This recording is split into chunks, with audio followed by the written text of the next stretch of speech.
Abu Bakar Siddiq, ya, tentang Abu Bakar As-Siddiq radhiyallahu anhu. Siapa dia, ya, bagaimana dia masuk Islam, dan beliau termasuk orang yang pertama kali masuk Islam, ya. Bahkan title kita itu judulnya Abu Bakar Siddiq, ya, masuk Islam, ya, tanpa banyak nanya. Nah, ini kelebihan tersendiri dari Abu Bakar As-Siddiq radhiyallahu anhu. Nah, kita sudah bahas kiprah beliau ketika membersamai Rasulullah, ya, baik ketika hijrah, ya, kemudian ke Madinah, ikut sekian banyak serial peperangan di masa Nabi sampai Nabi wafat. Nah, kita udah beresin, kita udah selesai, ya. Nah, tadi sampaikan bagi yang ketinggalan, ya, episodenya silakan dicek di YouTube, ya, Al Husna, atau saya pribadi izin, ya, ada satu kamera saya aktifkan untuk dokumentasi juga, ya, di langsung live YouTube, lagi-lagi sebagai dokumentasi karena kalau direkam masukin PC menuhin ini, ya, kuotanya, ya, jadi kita titip ke YouTube saja, ya. Jadi karena 1 jam tayang, ya, kalau di ini kan bisa 1 giga lebih, ya. Nah, jadi kita titipkan ke YouTube dan sebagai dokumentasi bisa juga dilihat suatu saat, ya. Oke, baik. Abu Bakar Siddiq, ya, menjadi khalifah, ya. Ya, saya coba share screen supaya kita agak fokus, ya, membahasnya. Sebentar. Sudah kelihatan, ya? Sudah muncul, ya? Oke, ini, ya. Abu Bakar Siddiq yang menjadi khalifah, ya. Ya. Rasulullah SAW, ya, wafat, ya, kita pernah bahas pada pertemuan detik-detik terakhir wafatnya Rasulullah di 12 Rabiul Awal, ya, hari Senin, ya. Jadi beliau wafat Senin, tapi tidak langsung dimakamkan, gitu kan? Tidak langsung dimakamkan karena 2 hal. Pertama, mayoritas sahabat-sahabat Rasulullah, termasuk diantaranya Umar bin Khattab dan beberapa yang lainnya, tidak percaya kalau Nabi itu meninggal, ya. Percaya aja enggak, gimana mau dimakamin, gitu kan? Dan ini mayoritas. Kalau 1-2 yes, ini enggak, ya, sebagian besar, ya. Jadi mereka enggak, saking begitu cintanya mereka kepada Rasulullah SAW, ya, sampai mereka enggak percaya kalau Nabi itu wafat. Bahkan Umar itu mengatakan dengan tegas, enggak, ya, Nabi Muhammad enggak wafat. Dia cuma pergi sebentar, ya, 40 hari nanti pulang, ya. Dan dia akan memenggal leher orang yang mengatakan kalau beliau wafat. Jadi sampai segitunya, ya. Nah, ini penyebab pertama. Kemudian penyebab kedua, ya, teman sekalian, ya, Pak, masuk pada hari kedua, mereka harus, ya, memilih pemimpin, ya, dan ini hikmah tersendiri bagi kita bagaimana memilih pemimpin itu menjadi hal yang sangat penting, ya. Bahkan ada sebuah ungkapan, setahun dipimpin, ada ungkapan begini, hidup sehari tanpa pemimpin, gitu kan, itu sangat buruk, gitu kan. Bahkan bisa lebih baik 60 tahun, gitu kan, hidup dipimpin oleh orang biasa-biasa saja daripada sehari tanpa pemimpin. Di hadis yang lain terpisah Nabi mengatakan, idza kuntum salasatun, ya, kalau kalian bertiga, fi safarin, dalam perjalanan, ya, jadi kalau kalian bertiga dalam perjalanan, fal yu'ammiru ahadakum, maka pilih salah seorang di antaranya sebagai pemimpin. Jadi kalau bertiga aja dalam safar itu kan sifatnya sementara, nggak lama, gitu kan. Nah, apalagi ini bukan safar dan lebih dari tiga orang, ya, jadi harus ada pemimpin. Nah, ini nih tuntunan dalam Islam bagaimana pemimpin itu menjadi hal yang sangat sangat penting, gitu, ya. Sehingga para sahabat harus menyelesaikan dulu masalah ini, jangan sampai wafat jenazah Rasulullah dimakamkan kemudian mereka terpecah, ya, kaum muslimin terpecah, di mana Nabi sudah menyatukan mereka dalam bingkai ukhuwah Islamiyah, kemudian terpecah. Tidak, ya. Nah, apalagi saat itu setelah mereka yakin bahwa Nabi meninggal, mereka mendengar beberapa tokoh, beberapa orang dari kabilah Ansor atau dari kalangan Ansor itu berkumpul di Thaqifah Bani Sa'idah, ya, berkumpul di Thaqifah Bani Sa'idah, sebuah taman, gitu, ya, yang merupakan milik Sa'ad bin Ubadah. Ini orang kaya Madinah, ya, dari kabilah Al-Khazraj. Kita tahu ceritanya dulu ketika Nabi hijrah, ada 2 kabilah besar di Madinah itu, Aus dan Khazraj. Kalau kabilah Aus itu tokohnya namanya Sa'ad bin Mu'adz. Kalau dari Al-Khazraj ini kabilahnya dipimpin oleh Sa'ad bin Ubadah, orang kaya. Dia yang menampung 80 kakak lebih muhajirin yang tinggal di Madinah, hijrah ke Madinah. Ini orang kaya. Nah, sebagian kalangan Ansor ngumpul di sini, ya, dan nyaris hampir saja ya mereka sepakat gitu kan, ya, untuk membaiat Sa'ad bin Ubadah ini. Ya, maka datanglah Rasulullah SAW, ya. Nah ini sampai sekarang ya Saqifah Bani Sa'idah itu ada di samping Masjid Nabawi.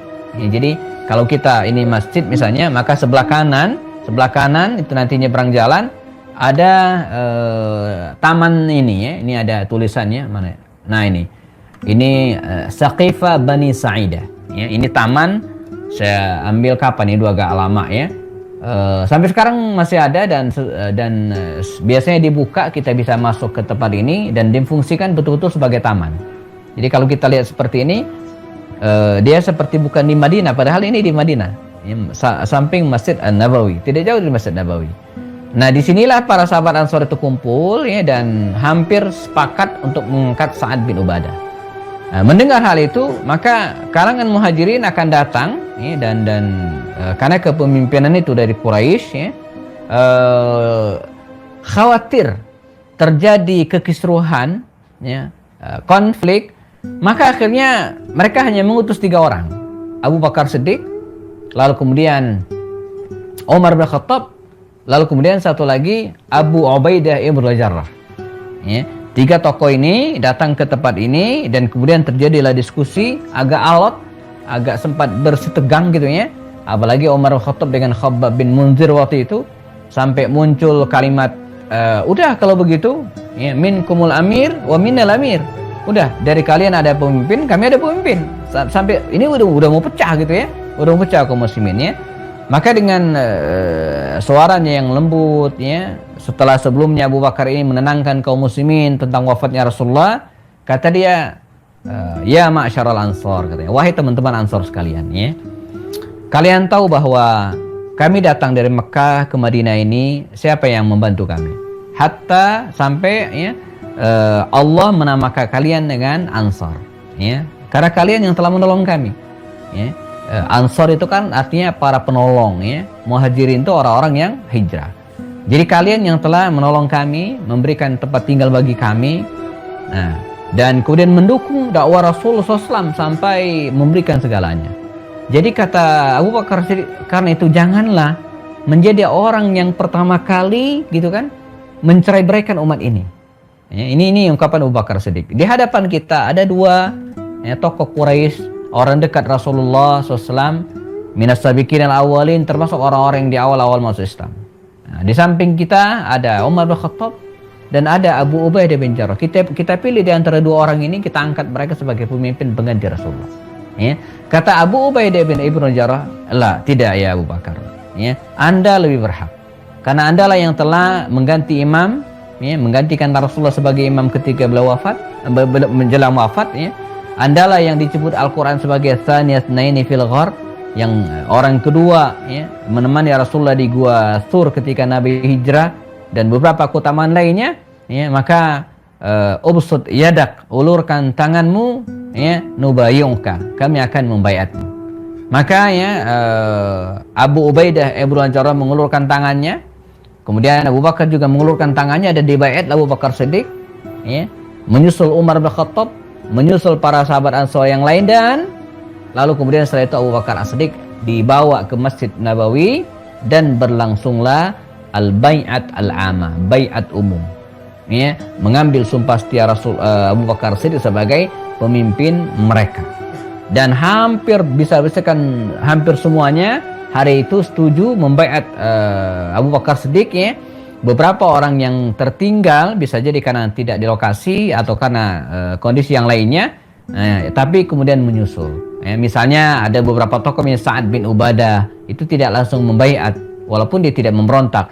Ali bin Abi Thalib dikabarkannya telat membaiat Abu Bakar Siddiq karena beliau harus mengurus jenazah Rasulullah, ya. Para ulama berbeda pendapat. Ada yang mengatakan 3 hari kemudian beliau membaiat, ada yang mengatakan 6 bulan kemudian. Tapi mereka sepakat, ulama sepakat, Ali membaiat Abu Bakar Siddiq. Yang terjadi perbedaan di kalangan ulama adalah timingnya, waktunya. Ya, apakah hari itu juga atau 3 hari kemudian atau beberapa bulan kemudian. Tapi poinnya setelah itu Ali bin Abi Thalib clear, ya, membaiat Abu Bakar Siddiq dan bahkan memberikan dukungan kepada kekhalifahan Abu Bakar Siddiq. Nah, dengan demikian resmilah ya, Abu Bakar Siddiq menjadi khalifah, dan seperti dijanjikan pada pekan lalu atau bulan lalu, apa yang dilakukan oleh Abu Bakar Siddiq setelah dia menjadi khalifah? Ya. Langkah pertama beliau adalah, dan ini kontroversi, yaitu memberangkatkan kembali pasukan Usama bin Zaid yang sebelumnya diberangkatkan oleh Rasulullah SAW.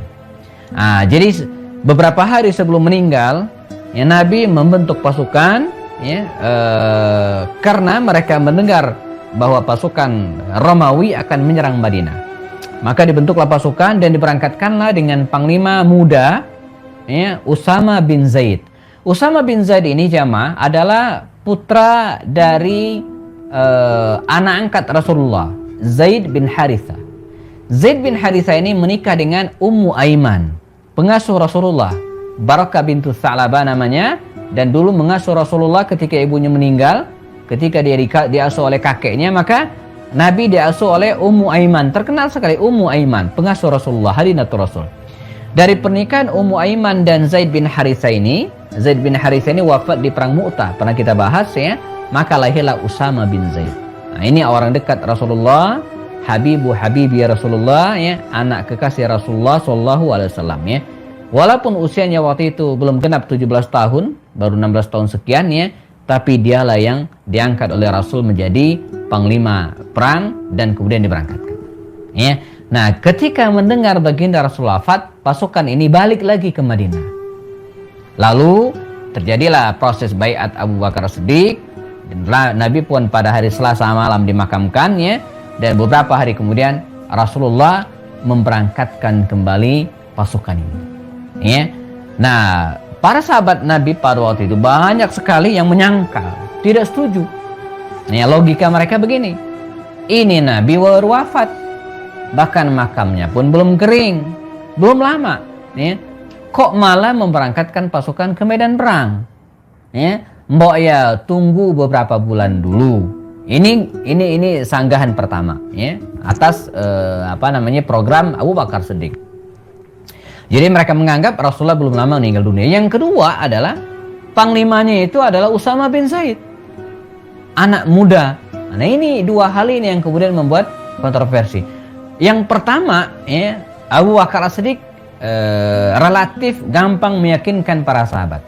Kata dia, justru kita harus berangkatkan. Sebab kalau pemberangkatan ini ditunda, maka musuh-musuh kita akan mengatakan bahwa kaum muslimin lemah, ya, dengan wafatnya Rasulullah.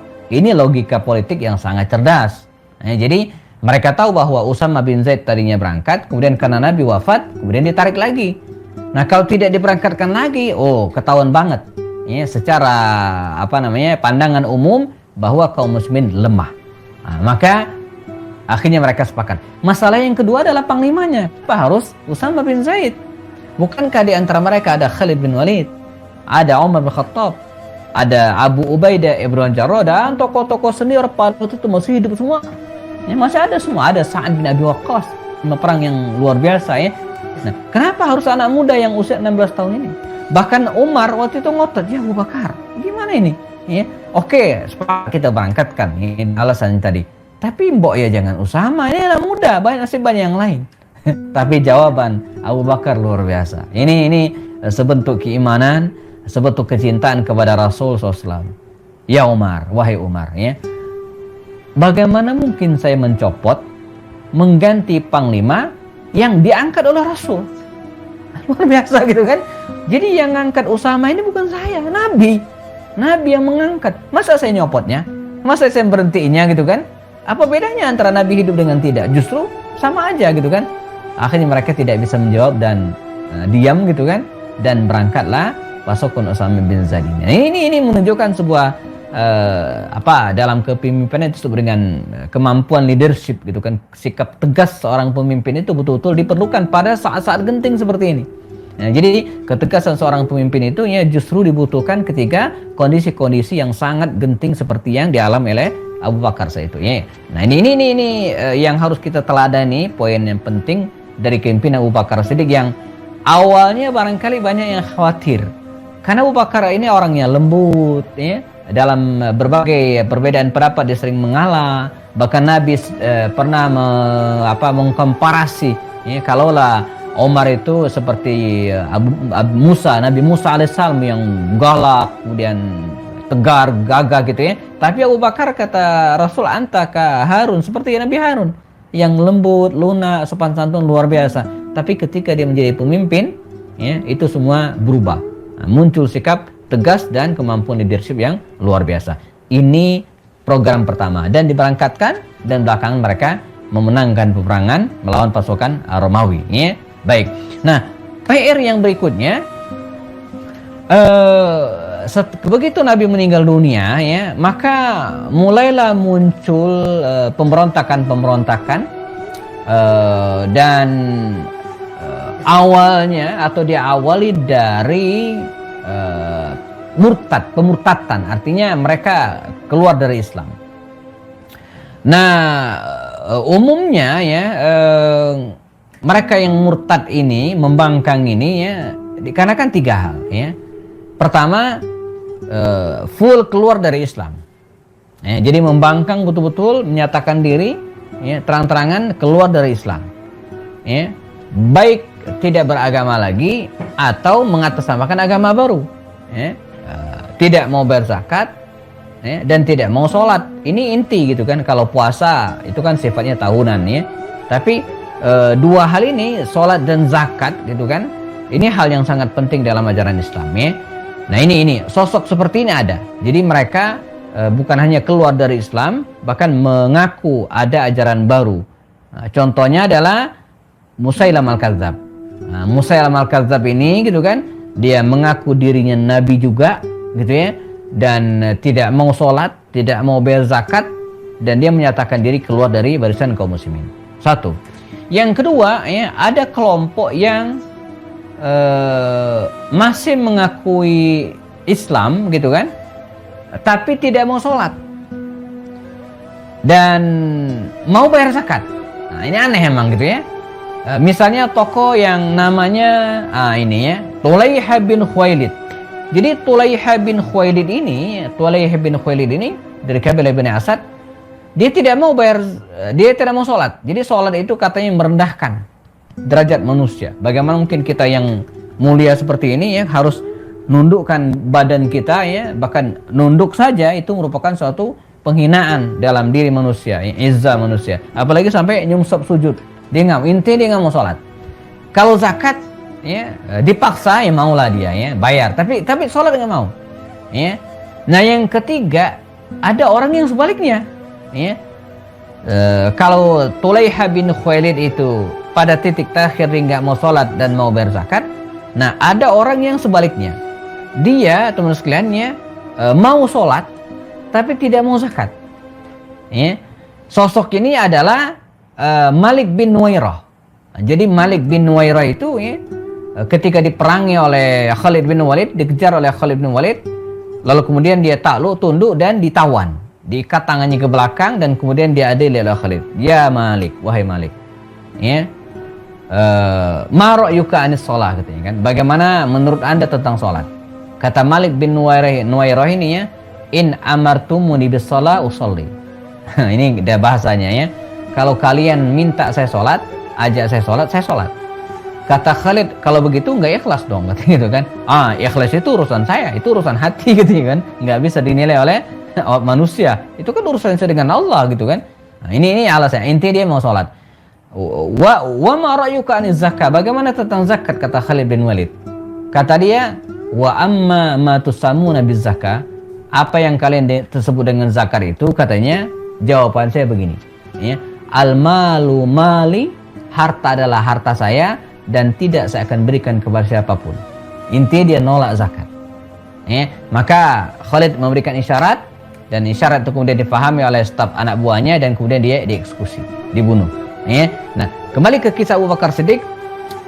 Kelompok pertama yang membangkang sholat dan tidak mau zakat, clear, sepakat diperangi. Oke ya, diperangi dan diberangkatkanlah pasukan. Pertama sempat dipimpin oleh Ikrimah bin Abu Jahal, gagal. Lalu sempat dipimpin oleh Ali bin Abi Thalib. Dan terakhir ya, diangkatlah Khalid bin Walid. Ya, Khalid bin Walid lah yang memimpin pasukan untuk memerangi orang-orang yang membangkang zakat dan membangkang sholat. Clear satu. Nanti kita lanjutkan kisahnya ya. Nah yang dua ini, kalau para sahabat beda pendapat. Ya. Dia mau sholat tapi gak mau bayar zakat. Ya, seperti kasus Malik bin Nuwairah. Umar marah tuh kepada Khalid. Kenapa dibunuh gitu kan? Dia kan masih sholat. Soal zakat ya entarlah. Intinya para sahabat berbeda pendapat. Ya. Kalau pertama tadi clear, selesai, sepakat. Nah apalagi yang kedua juga demikian gitu kan. Sebagian mengatakan perangi, sebagian mengatakan jangan. Toh mereka mau sholat, toh mereka mau zakat, cuma nggak mau sholat. Tapi dengan tegas Abu Bakar mengatakan, saya tidak ingin ada orang yang membedakan sholat dengan zakat. Fa inna sholata muqaranatun lizakat. Itu satu paket. Allah berfirman dalam banyak Quran, ayat Al-Qurannya, aqimus shalah wa atuz zakat. Aqimus shalah wa... Jadi sholat zakat itu satu paket. Dan saya tidak ingin ada orang yang memisahkan antara kedua ini. Ya.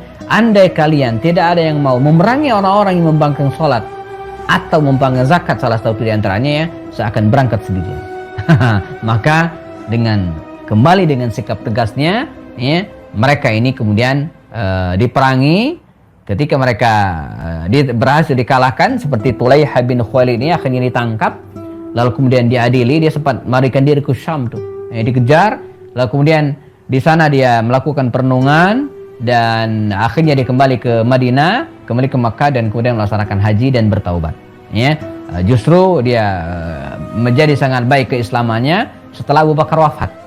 Setelah Abu Bakar wafat, dia kembali ke Madinah, ketemu dengan Umar, diampuni oleh Umar. Bahkan Umar bin Khattab sempat mengangkat Tulaihah bin Khuwailid ini sebagai utusan pasukan yang dikirim ke Persia dalam perang Qadisiyah. Ya, nanti kita akan bahas khusus tentang perang Qadisiyah ini pada masa pemerintahan Umar bin Khattab ya. Ada yang lain juga, ada namanya Ummu Zimil. Ini juga semacam perempuan tukang sihir dan murtad gitu kan. Ya, mengaku Islam. Bahkan pada saat sama dia juga suka melecehkan ajaran Islam. Ada namanya Aswad Al-Ansi. Ini sejak Nabi hidup dia sudah murtad gitu kan. Kemudian diperangi, dikejar di Yaman gitu kan, dan diperangi oleh seorang sahabat namanya Fairuz Ad-Dailami. Ya. Ada lagi namanya yang tidak tertulis di sini, ada namanya Saja. Ini seorang penyihir, ya, wanita penyihir juga diperangi. Dan yang paling dahsyat adalah Musailamah Al-Kadzdzab. Musailamah Al-Kadzdzab ini dari Yamamah, ya. Dia dari kabilah Bani Hanifah, kabilah yang sangat besar. Dulu di masa-masa awal dakwah, Nabi pernah mendatangi kabilah Bani Hanifah ini. Nabi berharap kalau mereka masuk Islam, efeknya terhadap kaum muslimin akan sangat besar, memberikan dukungan yang dahsyat. Tapi sayang mereka tidak masuk Islam. Ketika terjadi Fathu Makkah, maka beberapa tokoh dari mereka masuk Islam. Di antara yang terpaksa masuk Islam itu adalah Musailamah Al-Kadzdzab. Jadi Musailamah ini sejak Nabi hidup dia sudah menunjukkan gejala yang tidak setia. Bahkan dia pernah memberikan utusan kepada Rasulullah, ngirim utusan 2 orang, ya, dan kemudian ditanya oleh Rasul, siapa kalian? Kami utusan Musailamah Al-Kadzdzab. Ya. Dan ketahuilah bahwa kami di Yamamah sudah membuat pasukan baru. Dimenyatakan bahwa Musailamah juga menjadi nabi, dan ini deal dia dengan nabi. Jadi dia pernah datang ke Rasulullah, ya. Kata dia apa? Ya Muhammad, saya mau masuk Islam tapi dengan syarat. Apa itu? Kekuasaan bagi 2. Yamamah ke bawah milik saya, Yamamah ke atas Anda yang berkuasa. Enggak, kata Rasul, ya. Qulillahumma malikal mulki tu'til mulka man tasya. Ya, Allah itulah yang memiliki kekuasaan.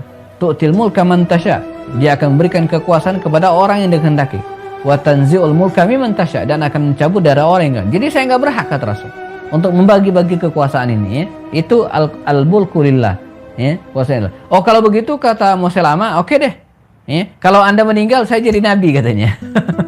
Jadi kalau Anda meninggal saya, nggak bisa, kata Nabi. La nabiya ba'di, tidak ada nabi setelah saya. Lagian kenabian itu bukan kekuasaan yang bisa diwariskan gitu kan. Ini wahyu, ya.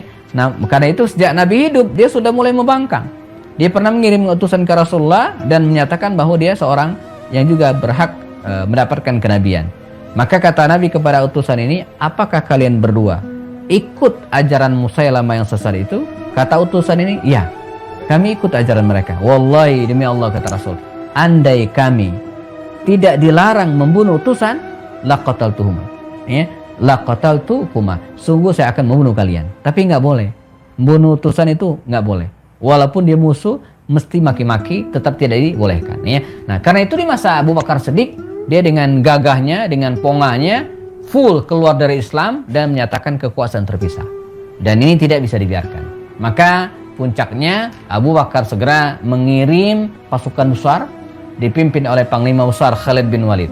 Ya, dengan kemampuannya, ya, akhirnya Khalid berhasil mengejar pasukan ini dan mereka kabur, ya, melarikan diri ke sebuah benteng namanya Hadikatul Maut, ya, di daerah Yamama. Maka perang ini disebut dengan perang Yamama, ya, di daerah Najd. Mereka akhirnya terkepung di dalam benteng. Ya, hampir sebulan Khalid bin Walid dan pasukan mengepung benteng ini. Ya, hampir sebulan dikepung dan mereka tetap bertahan di dalam benteng. Ternyata mereka sudah siapkan di dalam benteng itu, yang ini seperti kota gitu kan, yang kemudian dikelilingi dengan pagar yang tinggi, nggak bisa diserang. Ya, mereka sudah menyiapkan sembako yang banyak di situ untuk bertahan lama. Ya, jadi, nah sementara yang ngepung ini mulai kehabisan pasokan makanan gitu kan. Nah, pada titik itulah kemudian mereka diskusi, ini gimana nih, kata Khalid. Nah, angkat tangan seorang sahabat Nabi namanya Al-Barra bin Malik, saudara dari Anas bin Malik. Ya Khalid, saya punya usul. Saya ini kan badan saya kan kecil nih, katanya gitu kan. Jadi Al-Barra itu memang krempeng. Ya, jadi dia hitam, kepala rambutnya kribo gitu kan, ceking tapi lincah.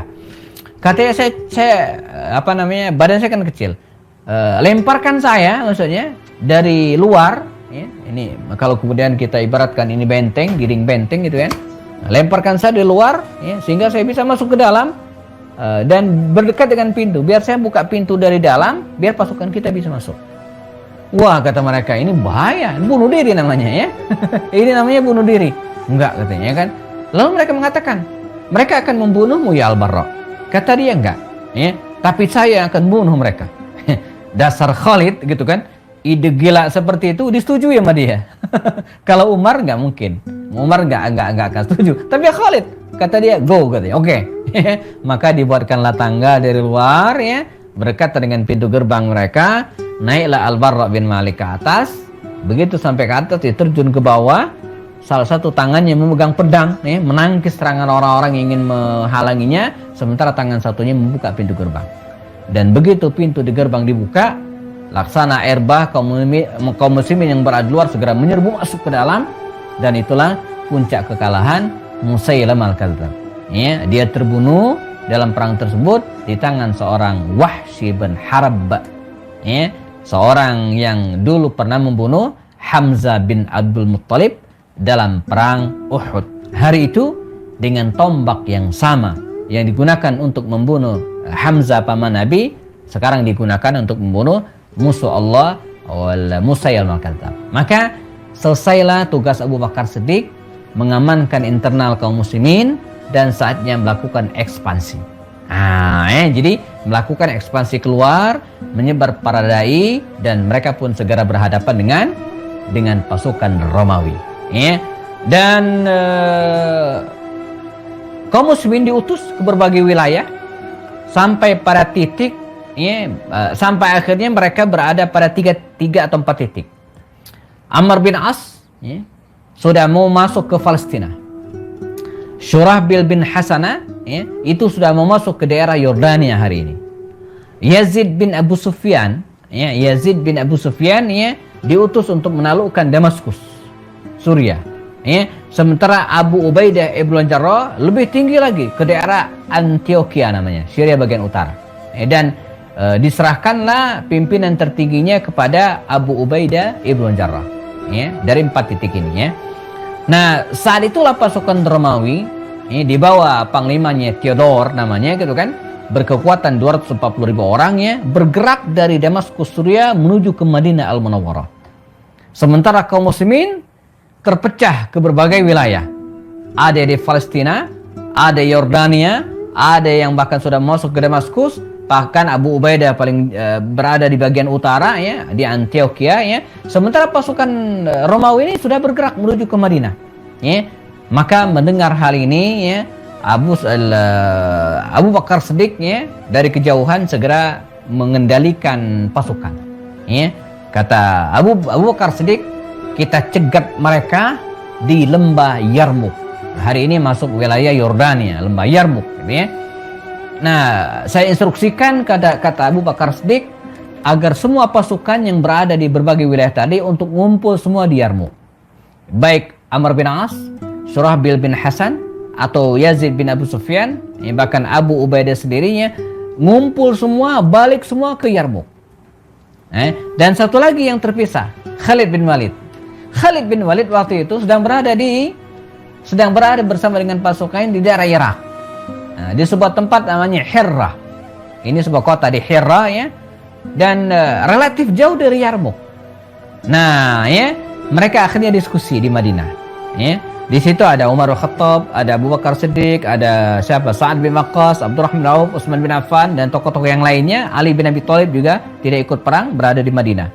Kata Abu Bakar, kira-kira siapa pemimpinnya? Ya, untuk menghadapi pasukan besar Romawi ini ketika mereka nanti bertemu di Yarmuk. Ya. Ada 5 kandidat. Ya. Pertama Amr bin As, yang kedua Surahbil, yang ketiga Yazid bin Abu Sufyan, yang keempat Abu Ubaidah, yang kelima Khalid. Siapa kira-kira? Kemudian mereka lakukan test and proper test, begitu kira-kira ya, di Amr bin As, oke. Ya. Tapi dia tidak punya pengalaman yang tinggi. Dia seorang diplomat. Ini bukan diplomasi urusannya gitu kan. Ini harus gerak cepat. Nah, akhirnya di-delete, ya, ditarik, diturunkan.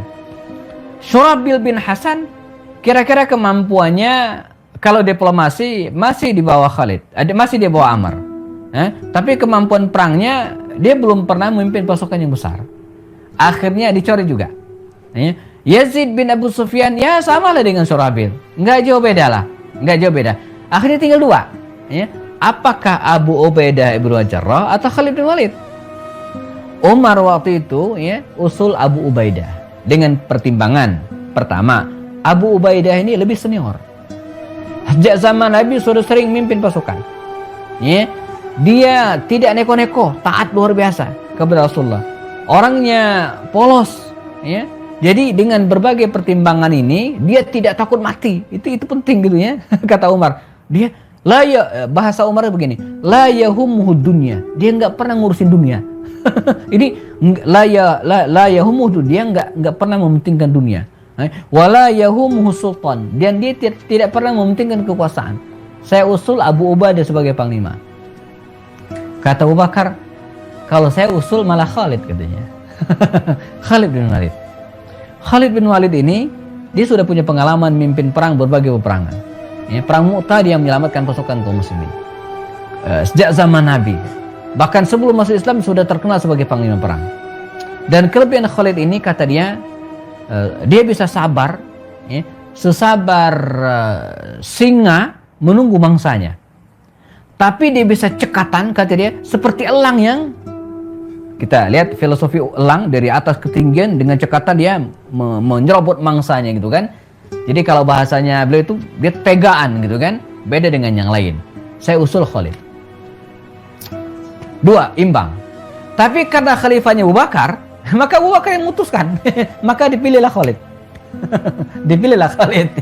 Kan dia panglimanya, dia khalifah gitu ya. Masalahnya Khalid waktu itu jauh.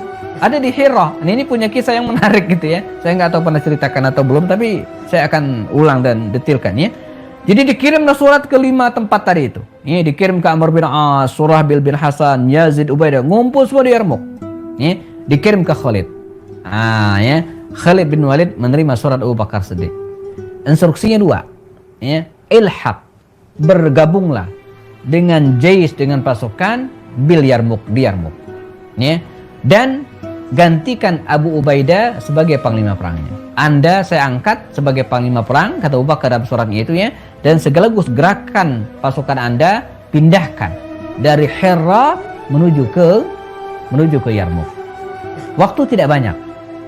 Pilih jalan secepat mungkin. Maka Khalid segera rapat dengan pasukannya, ada sekitar 9.000 tentara yang dia pimpin, ya. Ada namanya Rafi'. Rafi' ini penunjuk jalan mereka, orang lokal, ya. Dia segera membentangkan peta, ya. Demikian dikisahkan di peta. Kata Khalid, ya Rafi', ya, Anda guide kami.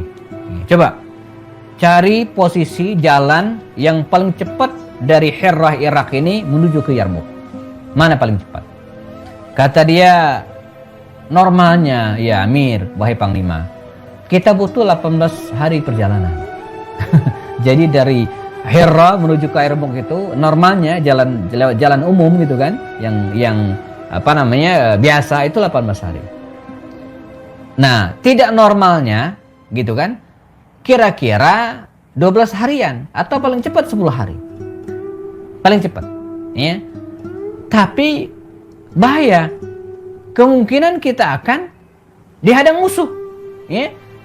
Kan dihadang musuh, ya. Sebelum nyampe di Yarmuk kita sudah dihadang musuh. Terus yang mana, kata Khalid?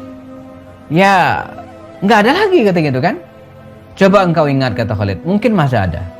Sebenarnya sih ada, kata gitu kan, tapi saya tidak berani mengatakannya, gitu kan. Enggak, kata Khalid, katakan. Ya, mungkin ini bisa jadi solusi bagi kita. Begini, ya, kalau kita tarik jalan lurus dari Hirrah menuju ke Yarmuk, itu ada jalan lurus sebenarnya. Itu perkiraan saya 5 hari.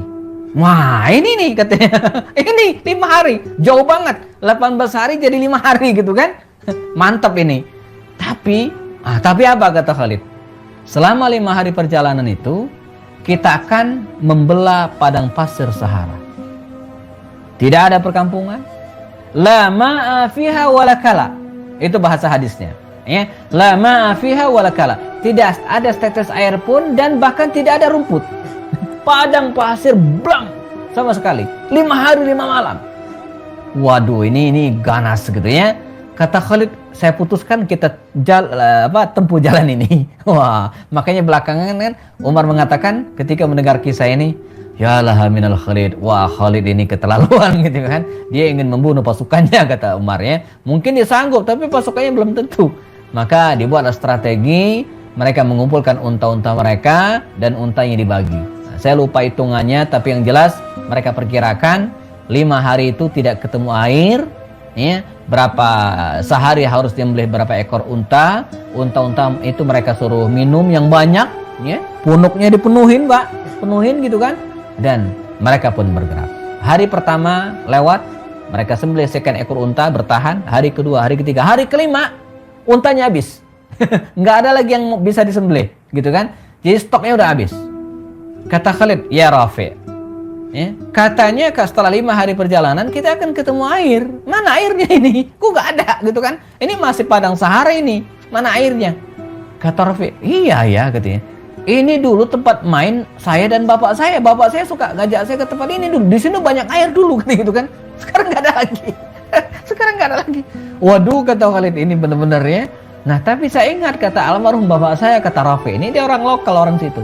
Nasihat bapak saya kalau berada di padang pasirnya, cari pohon kaktus. Cari pohon kaktus, ya. Lalu kemudian galilah pohon kaktus tersebut dan kemudian angkat. Kalau akarnya basah, ya, maka galilah di situ ada mata air. Maka dikerahkanlah 9.000 pasukan itu mencari pohon kaktus di sekitar mereka dan ditemukan. Akhirnya mereka selamat, ya. Nyampe lah mereka akhirnya, ya, ke Yarmuk, ya, karena tidak jauh dari situ mereka melakukan perjalanan ke Yarmuk persis jelang peperangan. Persis jelang peperangan. Maka dibacakan surat Abu Bakar Siddiq, disambut dengan senang hati oleh pasukan pada waktu itu, dan kendali pimpinan, ya, berada di bawah, ya, kendali Khalid bin Walid. Maka Khalid bin Walid segera membuat formasi pasukannya, ya, pasukan tengah dipimpin oleh Abu Ubaidah, sebelah kanan ada Amr bin As, sebelah kiri ada Yazid bin Muawiyah radhiyallahu anhu, ya. Nah, jelang peperangan itu, ya, sebelum peperangan berlangsung, ya, pada malam hari, ya, di bulan Jumadil Awal tahun ke-13 Hijriyah. Demikian Red mengatakan purnama Jumadil Awal 13 Hijriah. Tiba-tiba datang dua utusan. Dua utusan ini ingin menghadap Abu Ubaidah. Abu Ubaidah Ibn Jarrah. Berdua saja. Lalu datanglah dan ternyata utusan ini bawa 3 berita penting. Utusan dari Madinah ini bawa 3 berita penting. Berita pertama, Abu Bakar wafat. Abu Bakar meninggal dunia. Yang kedua, Umar menjadi khalifah. Yang ketiga, ini penting. Umar mengirimkan surat. Intinya atau isinya memberhentikan Khalid bin Walid dan digantikan dengan Abu Ubaidah Ibn Jarrah. Sepihak emang, tapi itulah Umar. Nah, 3 berita ini kalau diumumkan, di-share, diviralkan ke pasukan, bahaya. Wafatnya Abu Bakar bisa mengguncang mental pasukan. Kalau terpilihnya Umar, no problem. Tapi yang ketiga, ini lebih bahaya lagi. Mereka saat itu sedang berada dalam puncak kegembiraan, dipimpin oleh Saifullahil Maslul, pedang Allah yang terhunus, Khalid bin Walid. Tiba-tiba kemudian diberhentikan. Maka akhirnya 3 berita ini di-keep. Dan besok harinya ketika terjadi peperangan berkecamuk, kaum muslimin akhirnya berhasil mengalahkan pasukan Romawi. Mereka menang gemilang, dan dengan izin Allah SWT, setelah selesai dimakamkan sebagian yang terbunuh, kondisi sudah tenang, baru diumumkan. Kata Khalid bin Walid, ya Abu Ubaidah, andai engkau sampaikan semalam apa yang terjadi, no problem, nggak akan mengganggu kinerja saya akan berperang. Bukankah saya ini la ujahidu li ajli Umar, walakinni ujahidu li ajli Rabbi Umar. Saya ini perang bukan karena Umar, tapi karena Tuhannya Umar, jadi karena Allah Subhanahu wa taala. Jadi nggak ada urusan mau panglima atau tidak, kata dia, tidak ada yang berubah dari diri saya. Nah, sebagai penutup teman sekalian, itulah Khalid, dengan logo dia melepaskan jabatannya dan digantikan dengan Abu Ubaidah Ibn Jarrah. Bahkan dalam kalimat dia mengatakan, ya Aba Ubaidah, wahai Abu Ubaidah, anta akbaru minni sinnan, Anda lebih tua.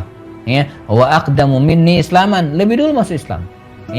Dan saya persembahkan diri saya kepada Allah SWT, dan saya tidak akan mengkhianatimu selamanya.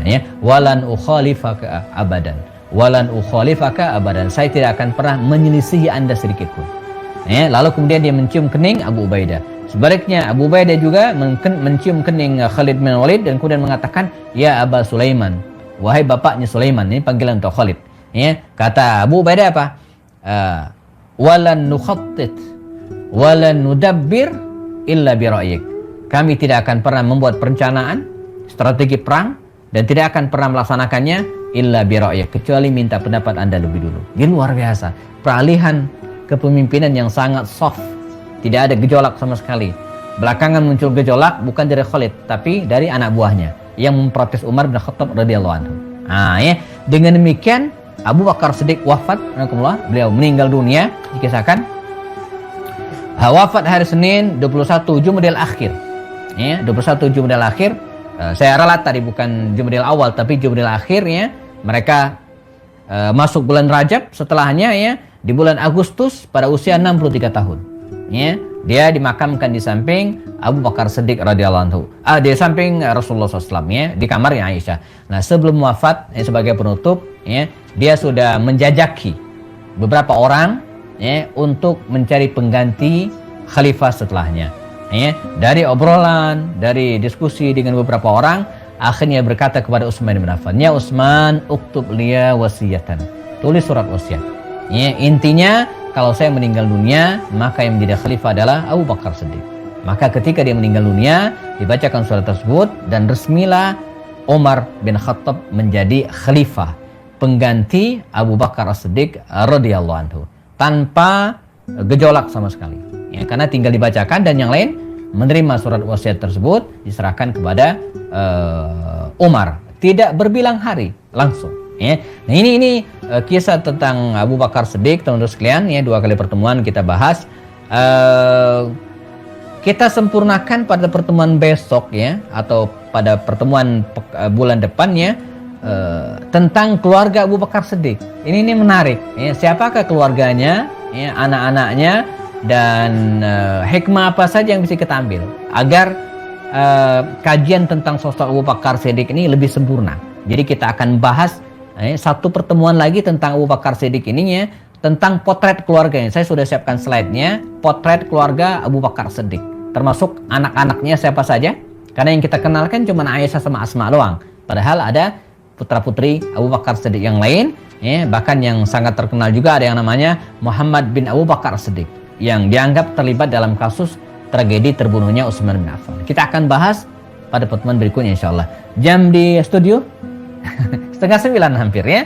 Kita cukupkan. Silakan kalau ada yang ingin ditanyakan, dikonfirmasi ya, bagi teman-teman pada kajian hari ini dipersilakan. Saya kembalikan ke host. Assalamualaikum warahmatullahi wabarakatuh.